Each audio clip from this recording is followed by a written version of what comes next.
All Hit Radio.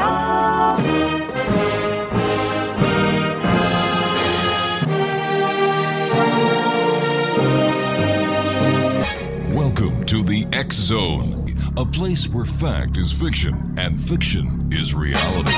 Now, here's your host, Rob McConnell.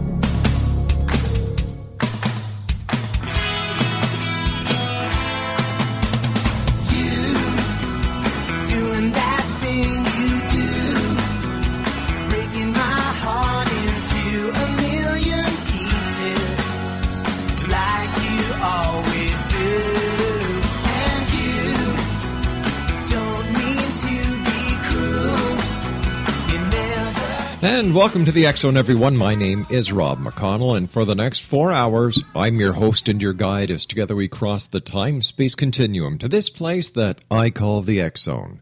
It's a place where people dare to believe and dare to be heard. It's a place where fact is fiction and fiction is reality. And the X Zone comes to you Monday through Friday from 8 p.m. Eastern until midnight, right here on the X Zone Broadcast Network and around the world on the Starcom Radio Network. If you'd like to give us a call, toll-free worldwide, 800-610-7035 is the magic number. Our email address is xzone@xzoneradiotv.com. On all social media sites, Xzone Radio TV. And our main website, where you can listen to the show live, as well as listen to repeats that we have playing throughout the day at no charge. www.xzoneradiotv.com. X Zone Nation, we have royalty in the house tonight. Joining me is Her Royal Majesty, the Queen of the Paranormal.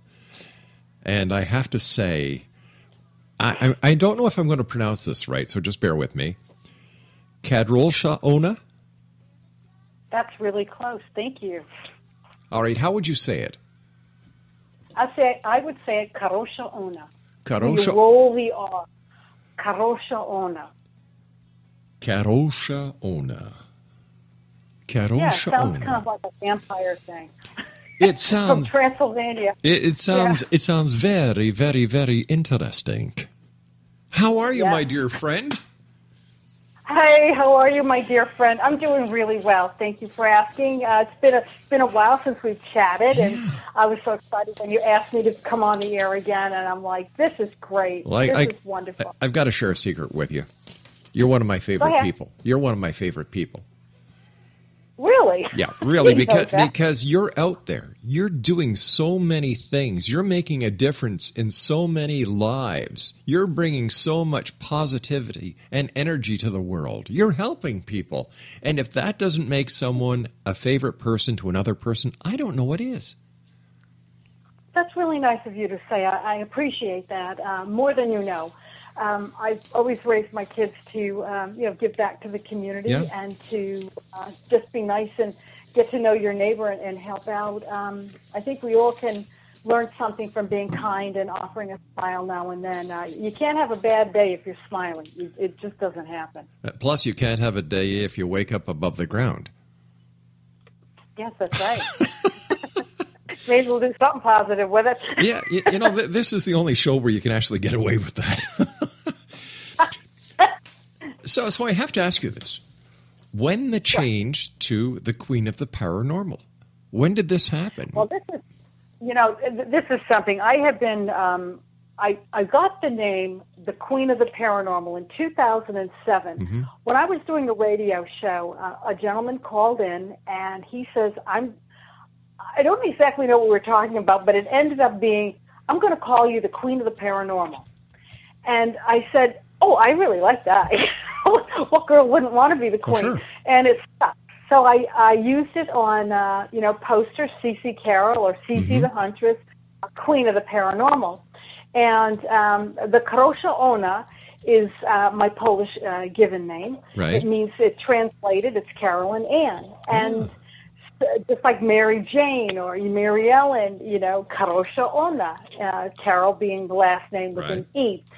But a lot of time people had, problems pronouncing the name, so we just said CC for short. Mm-hmm. So we did CC the Huntress Adventure shows. We did a little over 85 of those for broadcast up here in New England. And then I decided that, I've been doing, Paracons, working with the Ghost Hunters and Ghost Hunters International Crew and Ghost Hunters Academy. Anything to do with a ghost on TV, I was there working with them. So we do these Paracons and different events. And I was asked by a gentleman that had influence on a lot of these huge Comic-Cons, one of them being Chiller Theater in Parsippany, New Jersey. Mm-hmm. And his name is Gary Sommers. They call him the king of pop culture, and he was one of the stars on Antiques Roadshow. And he asked me, are you happy with what you're doing with, the Paracons where you have about 200 people the weekend or a day? Would you like to see, 10 to 30,000 a weekend or a day? And I said, oh, yeah, I want that. Growth and development. I did like my old management. I was with them for 5 years. You can only go so far. Yeah. And so I took a leap into this international realm, let's say, with these pop culture expos and large Comic-Cons. My first one was Chiller Theater as the queen of the paranormal. And I don't know if I can swear or not, but all SHIT hit the fan when that went up in the ghost hunting community. Why? Because, well, where'd you get the name Queen of the Paranormal? Did you, queen yourself that? And I'm thinking, I've been using that since 2007 Exactly. on every. So, well, you're just noticing me now? Whoa. I just got a kick out of it, And so I was the first paranormal person to ever grace the stage of Chiller Theater, which is one of the largest and one of the first horror type and pop culture Comic-Con, these conferences. Sure. And it is enormous. And to be able to be on that was something that even the ghost hunters couldn't accomplish. And I did it with the help of a gentleman that he had to sell the idea to the guy, Kevin, who actually owns and runs Chiller Theater. And he took it hands down because his logic was, well, they do that for TV. You really are the real deal. He spent time talking to me and questioning me and reading about me, and he learned that, you actually really do this for a living. So he thought that I would be the better representative in the ghost hunting community for Chiller Theater. And from there, it's been every large event come down the pike, movie deals and the like. So it's been a lot of fun. How many years have you been doing this now? I still want to call you CC. I've got to stop myself. No, you can call me CC or you can call me KO. Now, KO is for KADROLSHA ONA, but Bruce Tango from Ghost Hunters, he gave me that nickname because he calls me a knockout, like I could really throw a good punch. No, dear. No, dear. That's not why he calls you a knockout. But I don't know. Him and I were both police officers, so yeah, I know. I think he's thinking more along something else. Bruce is a great guy, and so anyways, he gave me the KO. So CC or KO, that's fine. Okay, KO. Yeah. So what were you going to say? I was asking you how many years you've been doing this now. I've been saying like over 38 years, but you know what? It's probably 40 years or more, a little more, as far as actively pursuing research and really getting out there to try to find out answers. And not only that, but going out of the box with unique ways of maybe finding the spirits or using metaphysical principles to see if we can get a response. Always testing, always writing knowledge, always researching. For many, like I said, a little over 40 years.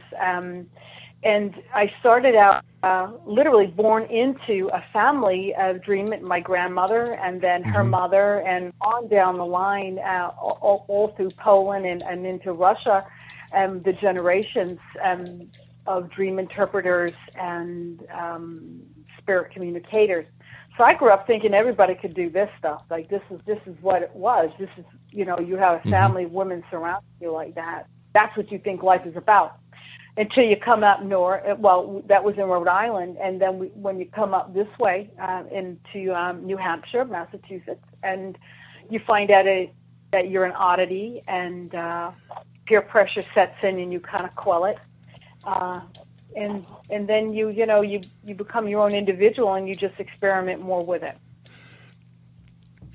What has been the most dramatic and most breathtaking investigation that you've ever done, Cece? Or KO? KX? MOUSE?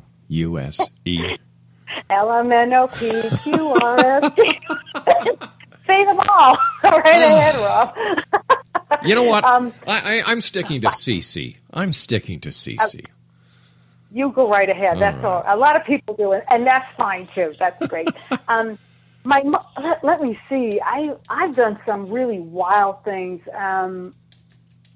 We did it live as the camera's going, so there's no going back and fixing things in an edit, or you just can't. The camera's just running on you. And I would have to say my most unique and weirdest place I've ever been is the Hoosac Tunnel. And that's a train tunnel, 5 miles long between Orange, Massachusetts and North Adams, Massachusetts. And it goes through the Hoosick mountain range.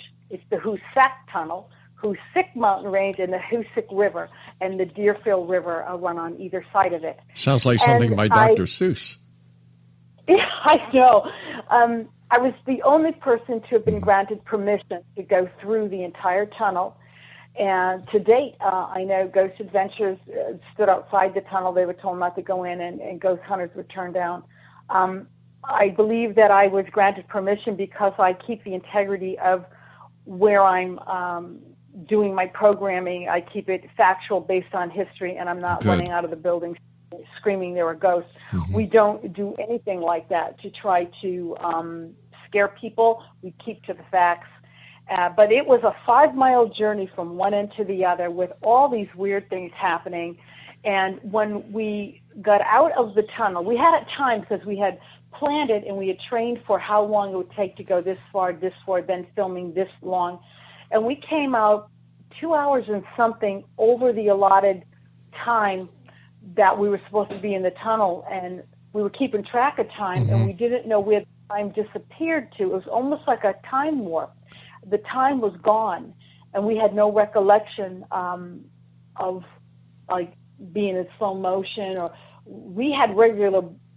I don't even know how to explain it, Rob. We saw everything one way, but when we got out of the tunnel, it was 2 hours and 45 minutes later. It was like that time disappeared, and people say that's sort of like signs of it, an alien abduction. Yeah, that's right. And stuff like that. And I don't know where they took me, but I don't remember anything like that, and neither do my 2 sons that were with me. But I would have to say that was probably the most weirdest place ever. And with that time situation, that was totally unexplainable why that would happen. What kind of haunting is there supposed to be in this tunnel? Well, the tunnel was built, as a passageway to bring produce and open up commerce between the 2 areas. And there was a lot of deaths that happened in the building of the tunnel. I think 195 during the building itself and 30 thereafter from people like me going into the tunnel, trying to walk by when there's trains coming. Sure. That's why a lot of rumors, a lot of mysteries, a lot of Indian folklore. I mean, there's every story comes down the pike. Now, what is real and what is not real, you have to discern. So we were staying with the facts as far as a basket being lowered into the center shaft, and they had it's not kerosene. They had a different type of flammable liquid that they used before that.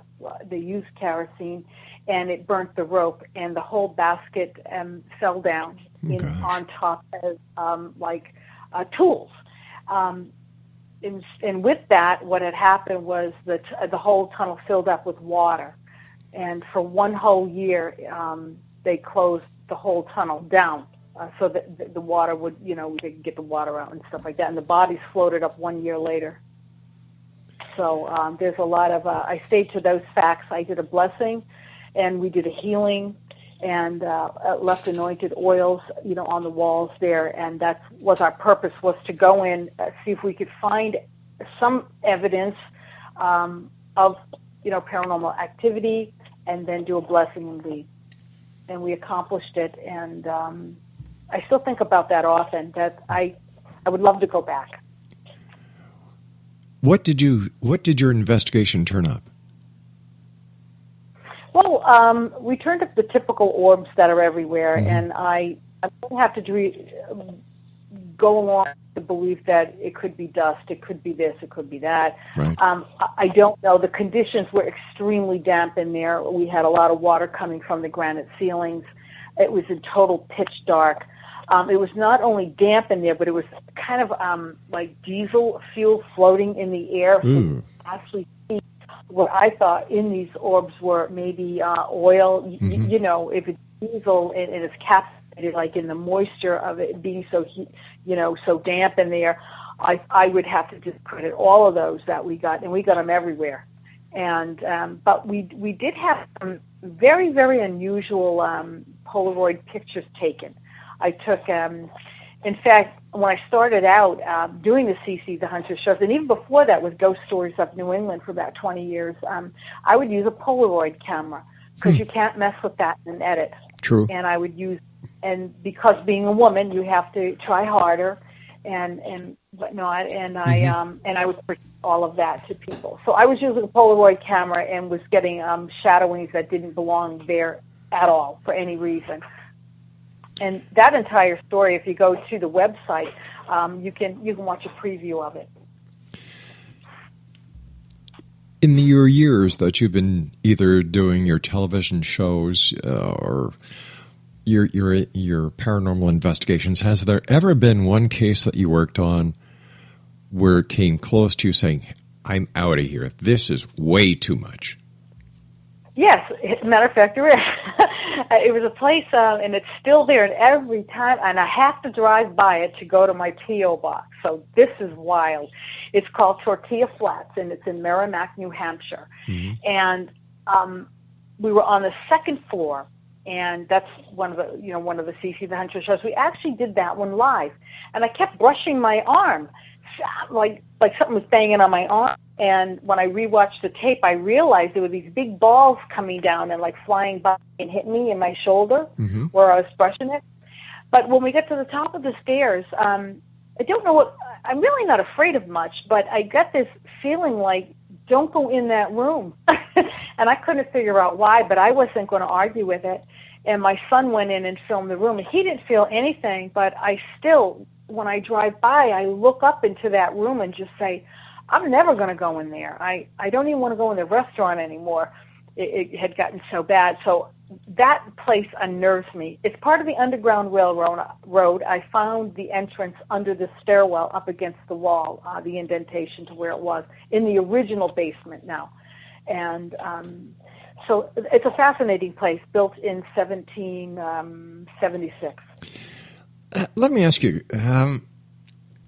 how do you deal with skepticism? You've seen so much. You have done so much. There's a lot of skeptics out there that unless they're hit right between the eyes with something, they don't believe it's there. So how do you deal with this?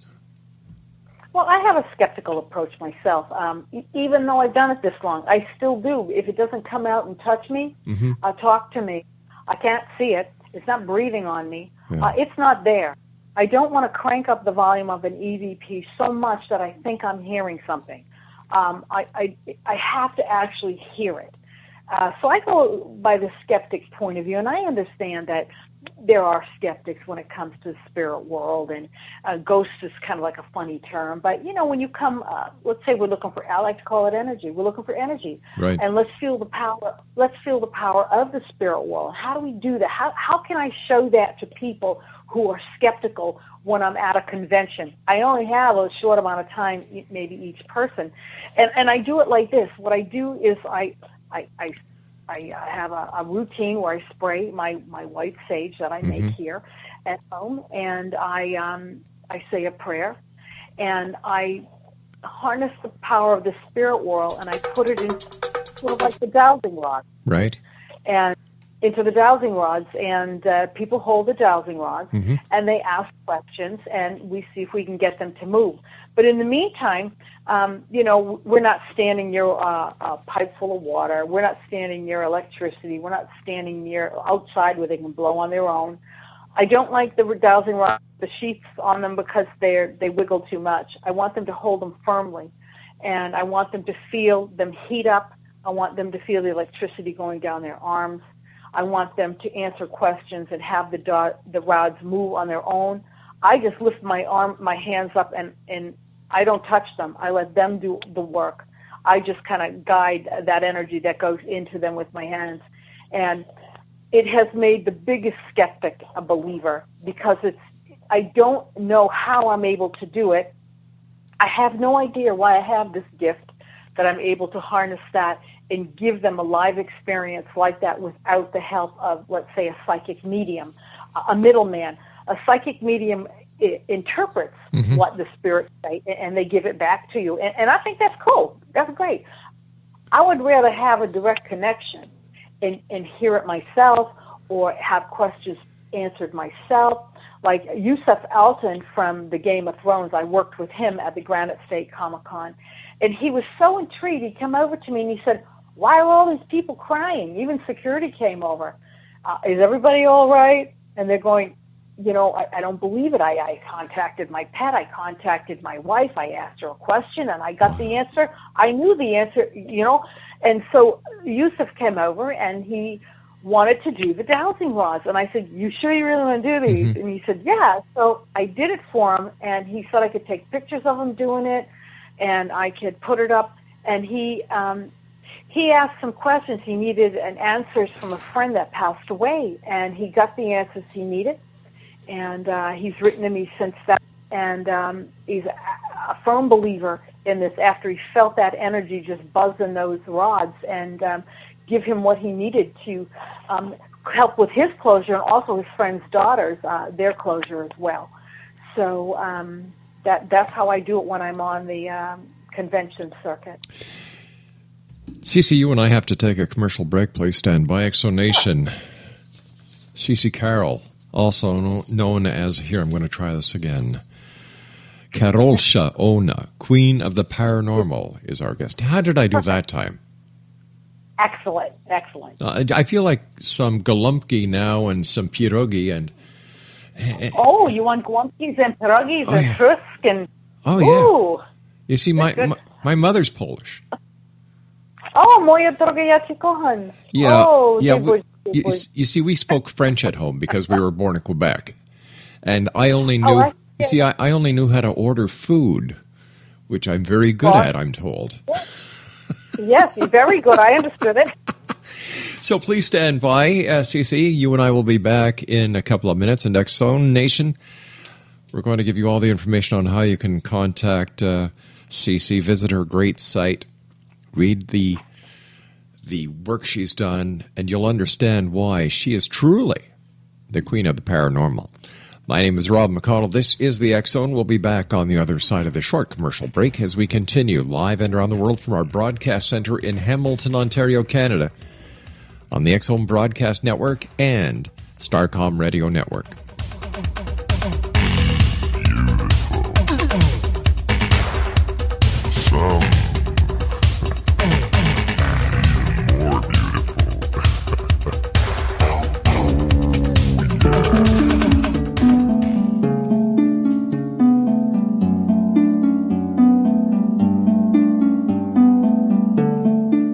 Manifestation is driven by imagination, intent, and passion. In our culture, all three have been distorted and disabled by modern media and exploitation. Re-engage your imagination and your passion by entering into the world of paranormal romance. Kahir O'Donnell takes her readers on an exciting journey into the endless possibilities of loving, passionate, and mutually respectful male-female relationship. Her latest book, The Long Dark Night, features special ops adventure, a daring rescue, a psychic woman from the stars, and a special agent that will die to protect her. The Long Dark Night by Kahira O'Donnell is now available at KahiraO'Donnell.com or Amazon.com.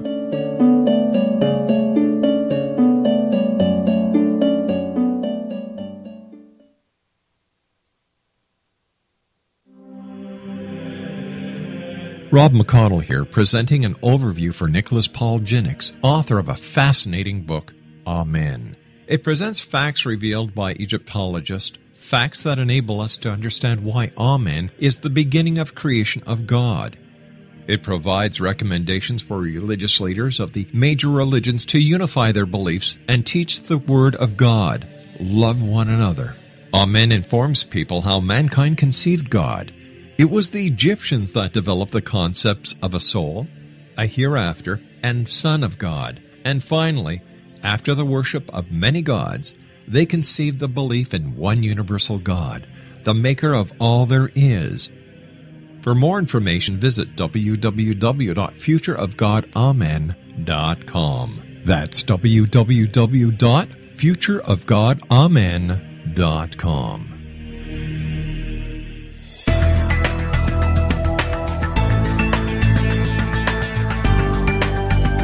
Do you think you have energy problems in your home? Do you feel better when you're away than when you're home? Joey Korn is a global leader in the world of dowsing who specializes in personal energy clearing and space clearing.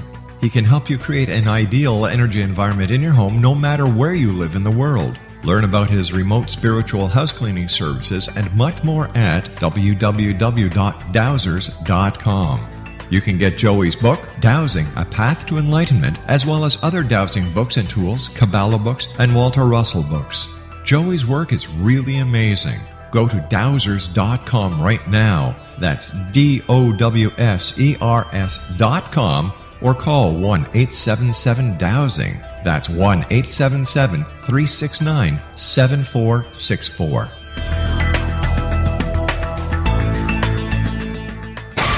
One Florida drug dealer made a serious mistake when he dared peddle his poisons on the schoolyard of Robert W. Morgan's preteen daughter. Morgan, a budding film director, tracked him to his hidden Everglades lair where his meth lab mysteriously blew sky high. When Morgan's demands to police to make grammar school playgrounds safer from drugs were ignored, he sought the counsel of CIA operative Frank Sturgis. Again, he was warned to give up what was becoming an obsession. Instead, Robert used his reputation as a filmmaker to infiltrate the mafia by stroking their egos and offering to make films for them offshore so they could import them as foreign product without paying taxes. When they agreed to build him a studio in Panama, Robert called the DEA and FBI and offered to work undercover. In time, their combined efforts revealed how the mob was secretly laundering billions of dollars through the Vatican Bank in Rome before returning to the States as foreign investments. Now read Morgan's story, Citizen Spy, Vatican Cover-Up, The Mob, Money Laundering, and Murder, available at Amazon.com, BN.com, and Borders.com. Ever wondered if your advertising dollar is really working for you? If your ad would have been here, you and more than 4 million people would be listening to it right now. Contact ads at xzoneradiotv.com.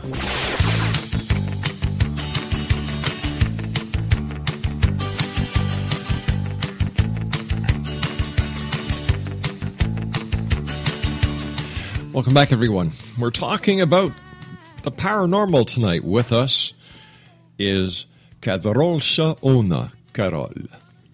Ah, there you go. Yes, that's right. Yeah, the one and only Queen of the Paranormal herself has graced us with her royal presence here tonight in the X Zone. And, Cece, it's always great talking to you, my dear. Tell me, Cece, why do you think in the year 2015, people are still so interested in ghost hauntings, things that go bump in the night, poltergeist, Bigfoot, werewolves, vampires, and the rest of the paranormal topics? Why do I think they're so interested in it? Yeah, still. Because there are no answers to it. You know, Buffy the Vampire Slayer, great TV show. Great ratings. The Walking Dead, there's another one, Zombies. Yes. It seems that there are more and more of these pseudo-paranormal shows that are coming out, and there's a lot more of the homemade reality shows that are leaving the networks. Yes. Yes, that's absolutely true. Like I said, getting back to why are they interested? Because there are no answers, and I don't think I hope they will find answers. I also think that it gives people who are on the fringes of reality a way to express themselves. A lot of people like to dress up and express themselves. I see this at a lot of the Comic-Cons, but it goes even farther than that, because being the queen of the paranormal, I have quite a few people that come to me to talk to me about, energy transferring when it comes to, like, an energy draining vampire and stuff like that. And then, you feel them, can I shake your hand? Can I touch your arm? And you know what they're trying to do. They're trying to zap your energy, but they can't seem to do it with me. It's really weird. And they're all like freaked out, like, what is with you? So it's an ever-changing field, and I don't know if they're ever going to find all the answers that they want to find or not. I think 98% of all paranormal experiences are just a bunch of bull. I think it's the 2% we look for. And the rest, maybe it's somebody on medication. If somebody contacts you, CC, and invites you to do a paranormal investigation at a place that they believe in their heart of hearts that there is paranormal activity, how do you and those that you bring with you, how do you conduct your investigation? I'm not in a team, number one, so I wouldn't be bringing anybody with me. I would be coming by myself. But I'd first ask them, I'd have a series of questions. I'd cull all the information and try to figure out what's going on before you get there to see if you even have to go, number one. You have to ask what medical conditions they might have. You have to ask, what different shows do they like on TV when it goes hunting? That's a real good question, because a lot of people just want that 15 minutes of fame. And so you have to be really careful. Other people really, really think that there's something going on in their home. In fact, they believe it so much that it doesn't matter what you tell them, they're just going to be fixated on something's going on in their home. And it could be something simple as they have, let's say, radon in the basement. They have they live near power lines. It could be mold, like black mold. Oh, big time, it could be a whole bunch of different things that people aren't even aware. It could be their medications, could be sleep apnea, could be obesity. It could be going through menopause. It could be a woman, having her period. It could be the death of a spouse, or the death of a partner, or a death of somebody, of a pet, where you miss them so much that all of a sudden the feelings and the dreams and everything are so real, you swear you're having maybe sex with your partner again, or you feel that embrace again, and you wake up and it's gone, and you think it might be, incubus or succubus or something like that. But in reality, what it is I think that's normal. You're lonely. Everyone loves to be held. Everybody likes that. And you go back and you think of those things.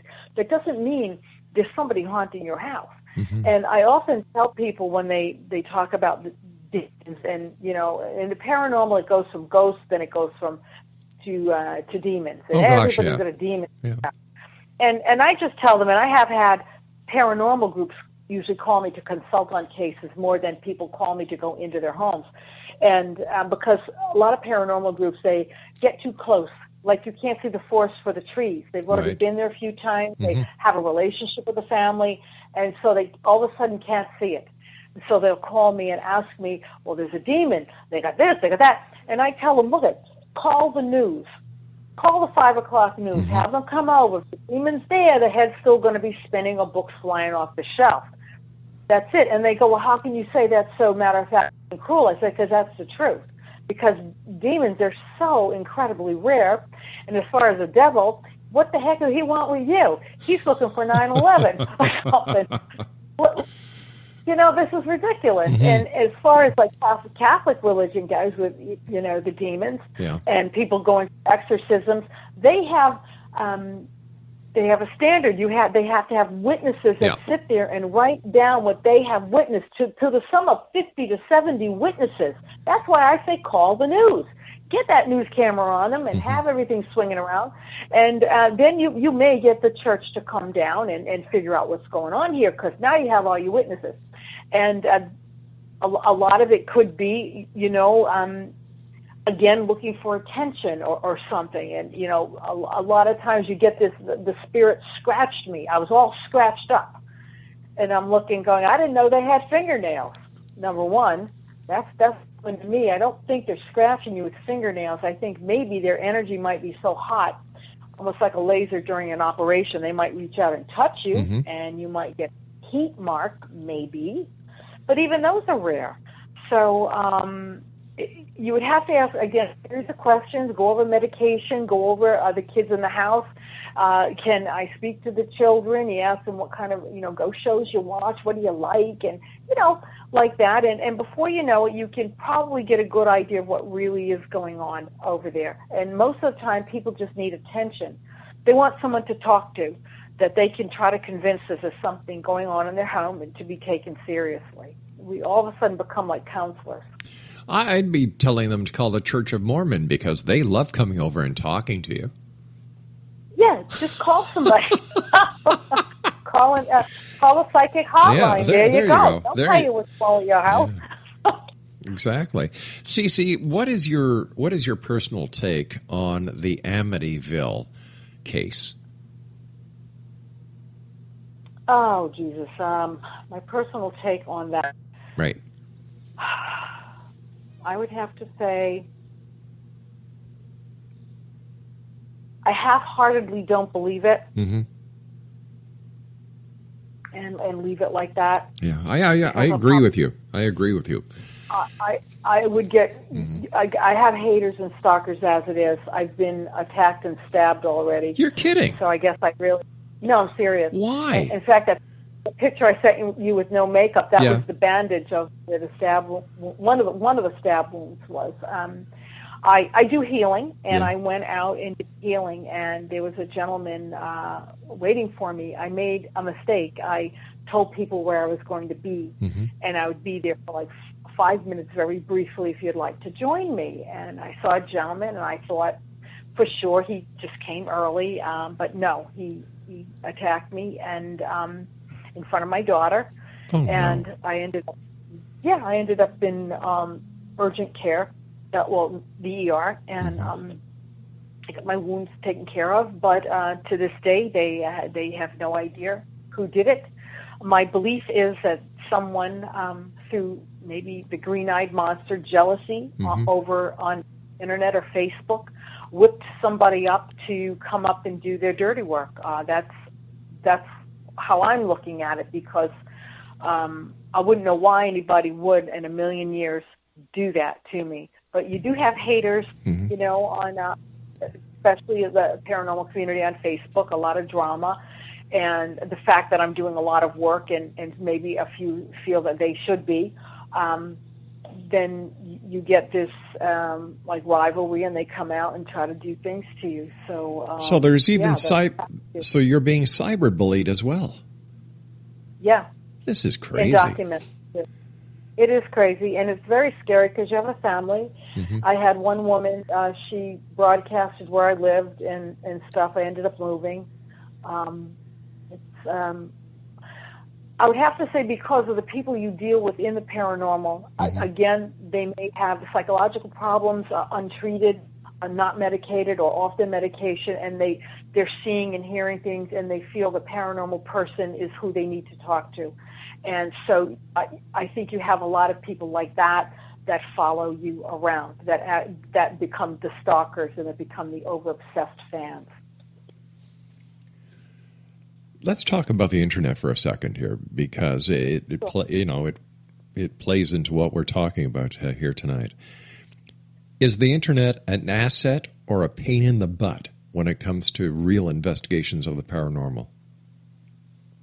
I would say it's for real investigations of the paranormal. Shut off the computer, get off your butt, get in the car, go to the location, get a hold of the historical the archives, go to the library, go to the town offices, look at the census, the old census they used to have.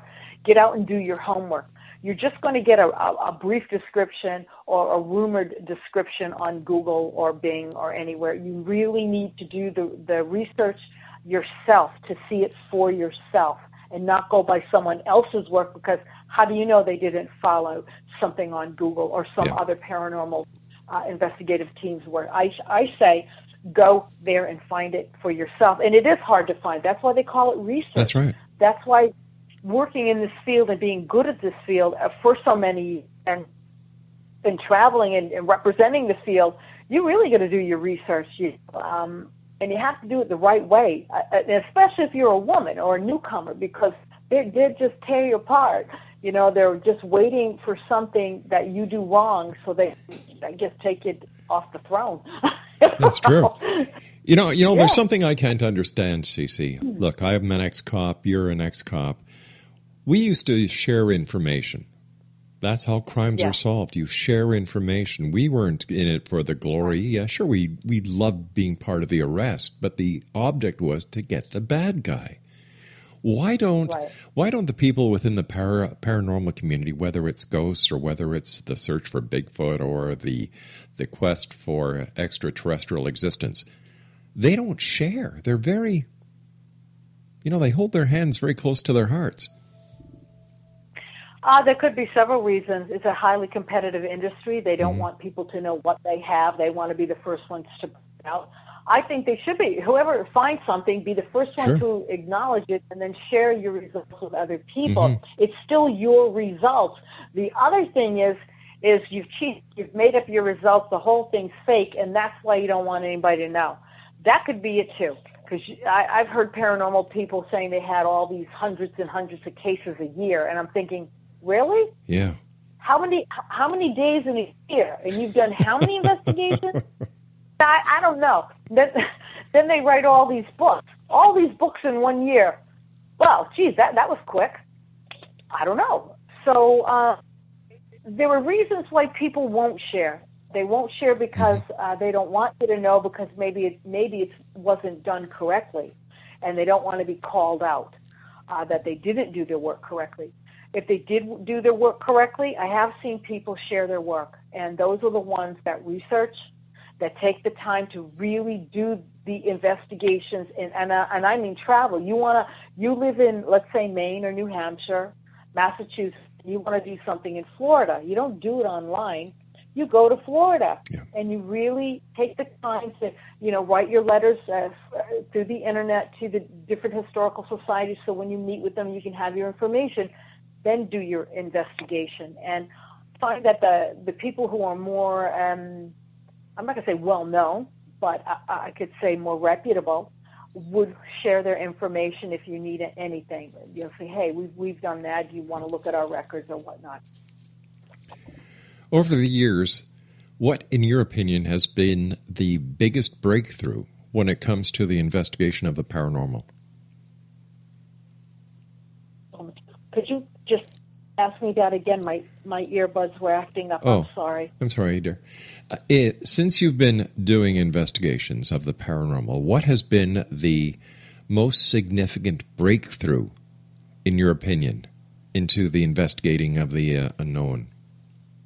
I think it's all the crazy equipment they come up with. And I think some of the stuff is really sharp. But then again, all this equipment is based on one thing and one thing alone, and that's the transference of energy. And you can use the simple dowsing rods for that. Yeah. And what we're doing now with the high-tech equipment is what we're doing is merely verifying what we've already known 200 years ago without electricity, that these spirits do exist. We do see them. They try to communicate. And, you get your high-tech stuff, and I think it's great. It's a great industry. It sells a lot. They make a lot of money. But is it better than anything else? Is it better than feeling the energy with your hands or having that intuition that God gave you? I don't know. I just think it's a great way to sell a product and get a newfangled gadget. I think it's all good, and that, look at it. I like to play with that equipment myself. But I do like the old standards with doing dowsing, and I heard, the commercial about the gentleman that does dowsing cleansings, and I'm all for that. I'm all for the old school. I do like that. Cece, the time has come when you and I must say so long for this short period of time, my dear friend. Let our listeners know about your website and how they can find out more about the one and only Cece Carole, who is also known now by her Polish name, KADROLSHA ONA Queen. Yes, that's right. And they go to my website. It's queenoftheparanormal.com. Also, Queen of the Paranormal is trademarked and branded for things that we're doing in the future. Mm-hmm. So queenoftheparanormal.com. You can read about my movie career, how I was the first paranormal person of name to play a pivotal cameo role in a classic horror motion picture, which is coming out this November, is being premiered, called Toxic Tutu. Wow. It's a takeoff from the Toxic Avenger and all the movies that went with that. Mark Torgl starred in that movie. Mm-hmm. And this is 30 years later, what happened to the stars. And I was the one, I played KADROLSHA ONA, Queen of the Paranormal, taking how did 30 years pass, and now here we are. So it was a pivotal role, it was a good role, and the ratings on IMDb are great for that movie. It's going to be huge. I know you're going to be very successful because you are truly the queen of the paranormal, and I thank you so much for joining us tonight, Cece. Always great talking to you. And thank you. Good talking to you. Just continued success, and keep them honest out there. I will. I'll do. They don't like it, but that's just the way it goes. I will. And be safe, my dear friend. You too, dear. Thanks very much, Cece. Take care. Bye-bye now. Exonation, Cece Carole. And I must say that she is truly a queen of a lady as well. She is very, very well known. She is very well respected. And she deserves the title of Queen of the Paranormal. I'll be back on the other side of this commercial break with the news at the top of the hour as we continue here in the X-Zone from our broadcast center in Hamilton, Ontario, Canada. This is the X-Zone, a place where people dare to believe and dare to be heard, Monday through Friday from 8 p.m. until midnight on the Starcom Radio Network and the X-Zone Broadcast Network. Again, if you'd like to find out more about Cece Carole, www.queenoftheparanormal.com. I'll be back on the other side of this break. Don't go away.